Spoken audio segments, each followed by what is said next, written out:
kita dengar waktu ya, khususnya waktu sebelum undang-undang yang baru ini lah, masih awal-awal, apalagi zamannya Pak Harto, orang sering bilang Pancasila Sakti misalnya gitu ya. Sakti itu dalam artian karena elemen ini tetap ada. Elemen ini sudah berfungsi di masyarakat kita gitu loh. Jadi nggak bisa mati Pancasila karena elemennya tetap berfungsi. Nah, sekarang jangan kita biarkan fungsi ini menjadi hilang.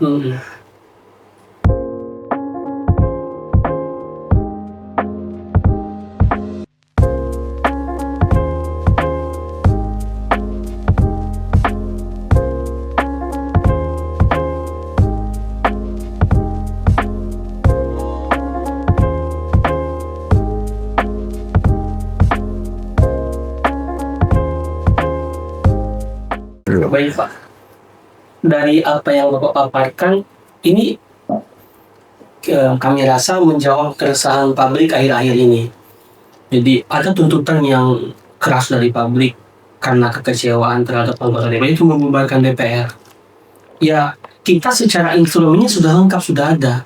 Yang ketika ada statement dari rakyat menuntut pembubaran DPR yang sekarang, ya ini tinggal dipanggil gitu, semuanya sudah ada. Iya, jadi elemen ini udah ada, udah hidup di masyarakat dan sudah ya berfungsi lah gitu ya. Sehingga dulu sering kita dengar waktu ya, khususnya waktu sebelum undang-undang yang baru ini lah, masih awal-awal, apalagi zamannya Pak Harto, orang sering bilang Pancasila Sakti misalnya gitu ya. Sakti itu dalam artian karena elemen ini tetap ada. Elemen ini sudah berfungsi di masyarakat kita gitu loh. Jadi nggak bisa mati Pancasila karena elemennya tetap berfungsi. Nah, sekarang jangan kita biarkan fungsi ini menjadi hilang. Gitu, supaya bangsa ini juga nggak kehilangan jati diri tadi kan. Betul. Ini kan adat kebiasaan bangsa kita, kalau ini hilang, ini tidak berfungsi semua, dihilangkan semua fungsinya. Iya, kita namanya kehilangan jati diri. Betul. Kehilangan identitas, lama-lama bangsa kita hilang. Kita adanya di cagar budaya. Ntar cari bangsa Madura di mana cagar budaya? Museum.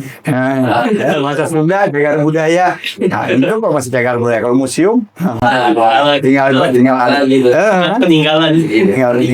kan. Bangsa Indonesia. Dulu pernah ada bahasa Indonesia di sini, dulu pernah ada. Iya, dan itu ada contoh loh bahasa yang hilang. Ada contoh. Bahasa Romawi itu hilang. Bahasa Romawi. Nah, mana coba sekarang bahasa Romawi? Ada nggak? Iya. Peninggalannya aja kan. Ada peninggalannya aja. Bahasanya kan nggak tahu di mana kan. Bahasa Yunani juga. Iya. Yunani masih ada negara Yunani. Greek. Ya Greek kan masih menamakan dia Greek kan. Rakyat Yunani masih. Romawi mana? Iya. Romawi. Bahasa Romawi hilang ketika ngangkat jadi rakyat Romawi kan, masuklah semua rakyat di situ. Akhirnya bahasa Romawi hilang. Oke. Berarti Pak, satu poin lagi, jadi sangat rasional dan logis berdasarkan judul buku Rasionalitas Kehidupan Berbangsa. Tambah poin di situ, bisa berkehidupan berbangsa dan bernegara tanpa partai politik. Sangat bisa. Sangat bisa sih, kalau menurut saya sih bisa. Bisa banget gitu. Dan itu akan menghemat banyak. Kita nggak perlu ada KPU, nggak perlu ada Bawaslu, nggak perlu ada pemilu, dan semua dari bawah, bottom up. Dan pengawasan pun dari bawah. Iya, pengawasnya paskat, malah kan masyarakat itu sendiri yang mengawasi. Iya. Iya kan? Misalnya gini, ketua MUI Aceh, kan dia punya sistem sendiri, kita nggak ikut-ikut. Dia milih, dia punya sistem, rakyat Aceh bisa nilai dia. Kalau dia brengsek, Ganti sama bisa dihukum rakyat Aceh sendiri. Iya betul. Ya. Ke sana. Iya, kalau begitu juga cendekiawannya. Apalagi udah duduk, dia mewakili Aceh, cendekiawannya macam-macam, main-main, terima duit dari oligarki buat ngerugin rakyat Aceh. Digantung rakyat Aceh. Iya. Langsung tuh. Tapi kalau rakyat Aceh ada masalah, dia juga tahu datangnya ke dia. Masalah apa pendidikan, dia datang ke sini sebagai wakil, ya, supaya pusat berikan perhatian. Begitu juga masalah pertahanan, keamanan, begitu juga masalah adat. Ada salurannya. Iya. Oke. Hei, kalau udah gitu kan nggak perlu demo. Betul. Bener nggak? Betul. Datang aja ke wakil. Datang aja ke wakil. Iya. Beres gitu. Beres kan? Iya, Pak. Karena dia memang wakilnya ya santai-santai aja hubungannya. Emang kenal, emang tahu, Iya. emang ada hubungan apa namanya? Katanya Pak yang Hubungan batin sama yang diwakili. Nggak perlu lagi demo ngapain demo. Ini terakhir Pak, barangkali ada pesan atau closing statement dari Pak Adit kepada kita semua anak-anak muda bangsa Indonesia dan ya kepada kita semuanya seperti apa? Iya, anak-anak terutama generasi muda nih, karena generasi muda ini kan yang penerus bangsa kita, anak-anak muda ya. Mereka harus tahu bahwa harus sadar bahwa kita ini bangsa yang punya sejarah yang hebat lah gitu ya. Jadi jangan dilupain tuh sejarah itu. Ambil yang baik-baiknya, ambil sebagai contoh, sebagai pijakan buat melangkah ke depan gitu. Itu satu. Yang kedua,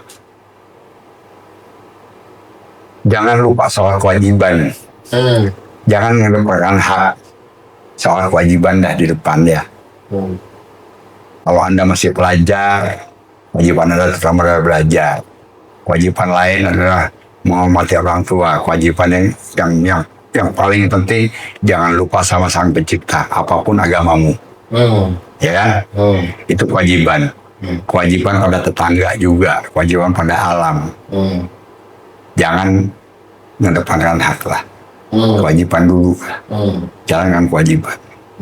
Kalau kita orang Islam ya, kewajiban vertikalnya ya kudu sholat lah. Ya kan? Kudu sholat, puasa, zakat dan sebagainya. Kewajiban. Yang berikutnya, jangan juga gampang terbuai dengan pengkotak-kotakan. Apakah itu pengkotakan generasi, apakah itu pengkotakan golongan, janganlah. Polarisasi ya. Polarisasi itu janganlah gitu ya. Oh ini Gen Z, ini gen milenial, ini gen ini udah jangan ikutin lah. Ada garis merah yang harus kita pegang, yang sebagai orang, baik sebagai orang timur maupun sebagai orang beragama. Ya itu kan mesti hormat, saling menghormati, terutama pada orang yang lebih tua, pada guru dan sebagainya. Itu nggak boleh hilang gitu, jangan adab itu tetap harus dijunjung lah, jangan ditinggalkan gitu. Jadi jangan mudah tersilo sama yang dari luar, selalu lebih baik belum tentulah. Coba gali yang ada di diri sendiri. Yang ketiga, di negeri ini nih, dari Sabang sampai Merauke, dari Miangas sampai Pulau Rote, itu sumber ilmu pengetahuan yang sangat banyak. Baik itu manusianya, baik itu alamnya, baik itu yang ada di sini lah, semua itu anugerah dari Allah. Gali itu semua, jadikan itu bermanfaat buat kepentingan bangsa dan rakyat kita sendiri. Semangat itu yang mesti ada gitu ya. Nah itu mesti didukung. Jadi jangan sampai ide-ide dari generasi muda, terutama yang pandai-pandai itu, mati gara-gara dianggap tidak menguntungkan golongan apa, nggak, mestinya lebih pada menguntungkan manfaat buat bangsa ini, kemaslahatan bangsa dan umat. Itu mesti dikedepankan. Jadi jangan kendor semangat buat belajar, kritis, buat belajar cari ilmu pengetahuan lah.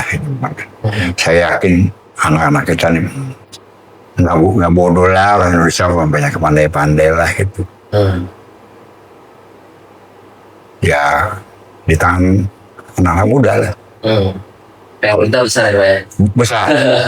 Besar banget buat anak muda ini. Cuman ya itu tadi, jangan gampang dikotak-kotakan gitu. Jangan gampang terpesona tuh akhirnya kita dikotak-kotakan. Jangan. Tadi kewajiban kita buat bangsa ini banyak.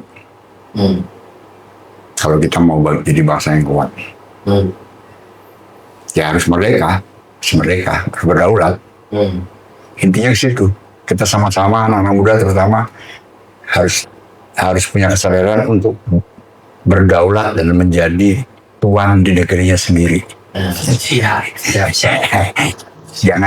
Jangan kita mau dikanalisasi orang-orang gitu kan. Kita bikin kanal kita sendiri, bangsa Indonesia bikin sistem sendiri, ini sendiri.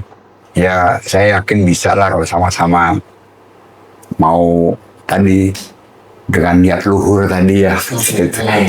Saya yakin lah bisa. Tapi kalau udah niatnya mau aku-akuan gitu ya udah susah lah. Jangan gue gitu, jangan. Jadi kita sama-sama itu kan lebih enak. Jadi Pancasila berdaulat, bangsa selamat.